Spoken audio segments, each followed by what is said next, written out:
Malam ke-1, Kisah Pedagang dan Jin. Atas perkenaan Raja Syahrayar, Syahrajat segera bangkit dari tempat duduknya dan memulai kisahnya. Alkisah, hiduplah seorang pedagang yang kaya raya dan memiliki banyak kolega di negerinya. Pada suatu hari, pedagang kaya ini melakukan perjalanan niaga ke beberapa negara tetangga. Di tengah perjalanan, pedagang ini merasakan panas yang luar biasa. Dia pun berhenti untuk berteduh di bawah sebatang pohon, sementara tangannya mengambil sebutir kurma yang dibawanya. Setelah buah kurma yang menjadi bekal perjalanannya itu habis dimakan olehnya, si pedagang kemudian melemparkannya begitu saja biji kurma yang ada di tangannya. Ajaib, setelah dia melemparkan biji kurma itu, tiba-tiba di hadapannya berdiri sesosok jin tinggi besar yang pada salah satu tangannya tergenggam sebilah pedang yang diacungkan ke arah pedagang kaya itu. "Hai manusia, berdirilah agar aku dapat memenggal kepalamu seperti yang kau lakukan terhadap anakku yang baru saja mati disebabkan biji kurma yang kau lemparkan tadi menancap di jantungnya." Hardik sang jin. Jin itu kemudian menarik tubuh si pedagang kaya dan menghempaskannya ke tanah. Pedagang kaya yang malang itu pun menjerit kesakitan. Dengan raut wajah yang sedih, si pedagang melantunkan sebuah syair. "Masa terbagi dua, ada masa aman, ada masa sengsara. Seperti hidup yang kadang jernih, kadang menoda. Bilang pada orang yang karena masa kami dihina, mereka yang melawan masa pasti akan merana. Ketika kau lihat laut dengan bangkai di atasnya, lupakah kau bahwa dasarnya adalah tempat mutiara? Kalau memang zaman melewati kita hanya percuma, maka segala busuk padanya kita harus siap diterima. Lihatlah langit penuh gemintang tak terkira, padahal munculnya bulan dan matahari akan membuatnya sirna. Bumi kita penuh pohon, ada yang berbuah, ada yang merana. Hanya pohon berbuahlah yang ditimpuki untuk diambil buahnya. Sangkaanmu jadi baik hanya ketika hari tanpa riang. Takutmu pada takdir karenanya langsung hilang." Sambil meratap, pedagang kaya itu berkata kepada sang jin, "Wahai jin, tanggunganku banyak. Aku juga punya banyak harta, istri, dan beberapa orang anak. Dan aku pun masih memegang beberapa barang gadaian. Oleh sebab itu, izinkanlah aku untuk pulang barang sejenak agar dapat kubereskan semua urusanku. Setelah itu, aku akan kembali ke sini untuk menyerahkan diriku padamu." Rupanya sang jin mempercayai ucapan pedagang itu, sehingga si pedagang kaya itu dibiarkannya pergi. Sesampainya di negerinya, pedagang kaya itu segera membereskan segala urusannya, dan ia juga menceritakan hal yang dialaminya kepada istri dan anak-anaknya. Setelah mendengar penuturan suami dan ayah mereka, istri dan anak-anak pedagang itu langsung menangis. Tanpa terasa, 1 tahun telah berlalu. Si pedagang menghabiskan waktu itu untuk menemani keluarga yang akan ditinggalkannya. Setelah menyampaikan wasiat kepada seluruh keluarganya, si pedagang kaya itu pun berangkat sambil membawa sehelai kain kafan yang dijepit di lengannya. Istri anak-anak, dan seluruh keluarga melepas kepergian si pedagang yang pergi untuk menepati janjinya kepada jin yang anaknya telah dibunuh olehnya. Hari itu adalah awal tahun baru. Di bawah pohon yang dulu menjadi tempat pertemuannya dengan sang jin, pedagang kaya itu menangis terseduh-seduh. Tiba-tiba datanglah seorang kakek sambil menuntun seekor kijang. "Apa yang kau lakukan di tempat ini sendirian? Tahukah kau bahwa tempat ini adalah sarang jin?" Kakek itu bertanya kepada si pedagang. Si pedagang kaya itu pun lalu menuturkan kepada si kakek semua peristiwa yang dialaminya, termasuk perjanjian yang dia lakukan dengan jin yang menghuni tempat itu. Mendengar penuturan si pedagang, kakek tua itu terkejut dan berkata, "Demi Allah, betapa salehnya engkau. Cerita yang kau tuturkan itu juga sangat luar biasa." Kakek tua itu kemudian duduk di samping si pedagang dan berkata, "Saudaraku, sungguh aku tidak akan meninggalkanmu sampai aku menyaksikan sendiri apa yang akan dilakukan oleh jin itu terhadap dirimu." Si kakek tua itu terus berbincang-bincang dengan si pedagang sampai malam menjelang. Rasa takut mulai merasuki perasaan si pedagang kaya. Pikirannya melayang, rasa gundah di dadanya bercampur aduk dengan kegelisahan yang menggeliat. Tiba-tiba datanglah seorang kakek yang menghampiri mereka berdua.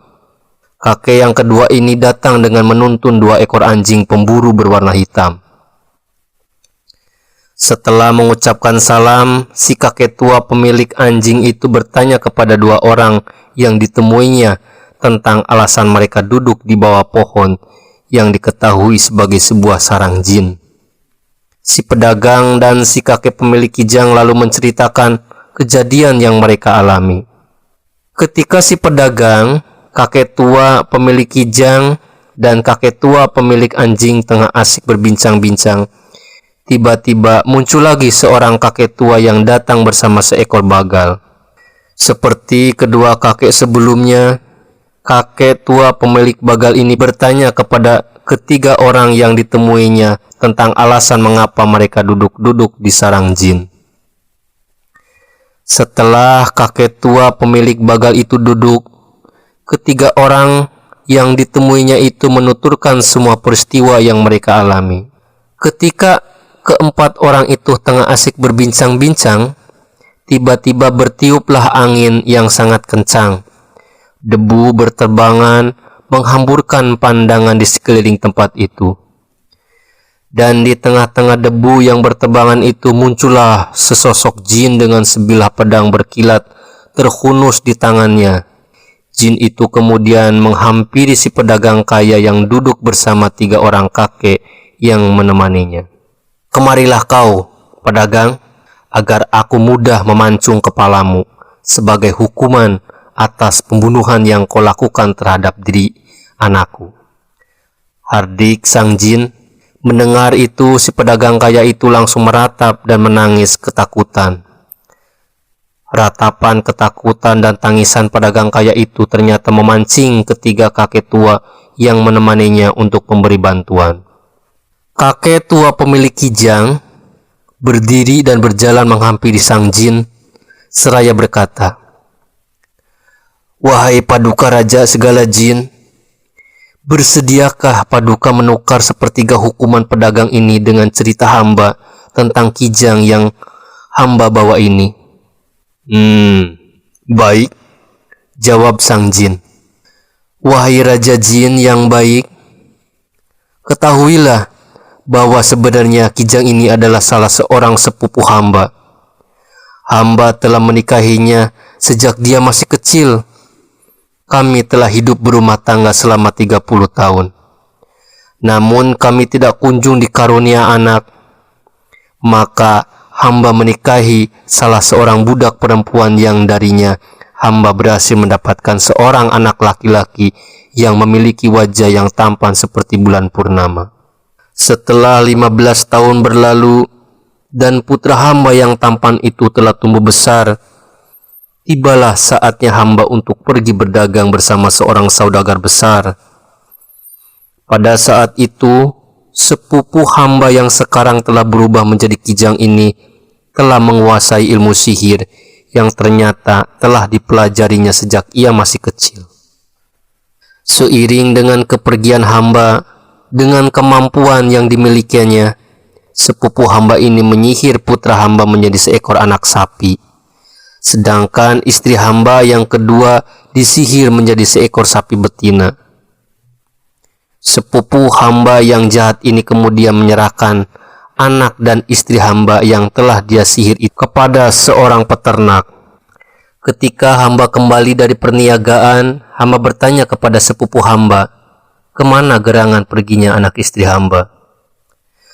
Sepupu hamba ini menjawab bahwa istri hamba telah meninggal dunia, sedangkan putra hamba pergi entah kemana.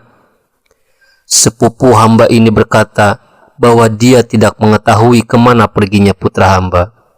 Setahun penuh hamba tinggal sendiri di rumah. Hamba hanya bisa bersedih sampai akhirnya tibalah hari raya kurban. Karena hamba berniat untuk berkurban, maka hamba memesan seekor sapi betina yang gemuk kepada seorang penjual sapi. Penjual sapi itu kemudian datang dengan membawa seekor sapi yang gemuk. Sungguh hamba tidak mengetahui bahwa sebenarnya sapi itu adalah istri kedua hamba sendiri yang telah disihir oleh istri hamba yang pertama. Ketika hamba tengah bersiap-siap untuk menyembelih sapi itu, dan pisau pemotong yang akan hamba gunakan juga telah hamba unuskan di depan sapi betina yang telah dibaringkan. Tiba-tiba sapi betina yang hamba beli itu menangis terseduh-seduh. Karena tak tega, hamba akhirnya menolak untuk menyembelih sapi itu dan meminta agar sepenjual sapi saja yang menyembelihkannya. Penjual sapi itu menyanggupi dan langsung menyembelih sapi betina yang tidak lain adalah istri hamba sendiri. Penyembelihan selesai. Aneh, tak ada daging atau lemak yang dapat hamba ambil dari sapi itu. Yang ada hanya kulit dan tulang. Sambil menyesali pilihan hamba, kulit dan tulang sapi itu hamba berikan begitu saja kepada si penjual sapi. Dan hamba kembali memesan untuk dibawakan seekor anak sapi yang gemuk. Penjual sapi itu kemudian memenuhi pesanan hamba, dan tak lama dia telah membawa seekor anak sapi yang tidak lain adalah putra hamba yang telah disihir oleh istri hamba ini. Ketika anak sapi itu melihat hamba, anak sapi itu menangis. Melihat hal itu, hamba lagi-lagi menjadi tidak tega untuk menyembelihnya. Hamba pun berkata kepada si penjual sapi, bawakanlah untukku seekor sapi betina yang lain. Tanpa terasa pagi telah tiba. Sahrajat menghentikan kisahnya. Duhai, indah nian cerita yang kakak sampaikan. Dunyajat memuji kakaknya.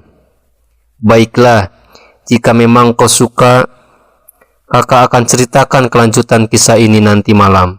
Itu pun kalau Raja Sahrayar berkenan memberikan kesempatan kepada kakakmu ini untuk hidup satu malam lagi, agar kakak dapat melanjutkan cerita kakak tadi. Jawab Sahrajat. Mendengar perkataan ini, Raja Sahrayar hanya bergumam di dalam hati. Demi Allah, tak mungkin kubunuh gadis ini sebelum kudengar kelanjutan kisah yang diceritakannya itu. Demikianlah malam pertama berlalu dengan aman dan damai. Raja Sahrayar yang kejam keluar menuju ruang tamu utama istana. Di luar ruangan tampak menterinya telah menunggu sambil membawa sehelai kain kafan yang dipersiapkan untuk mengubur putrinya. Ketika bertemu menterinya itu, Raja Sahrayar hanya diam, sedangkan sang menteri tak berani berkata apa-apa dan hanya menelan keheranan yang dirasakannya. Raja Sahrayar berlalu, masuk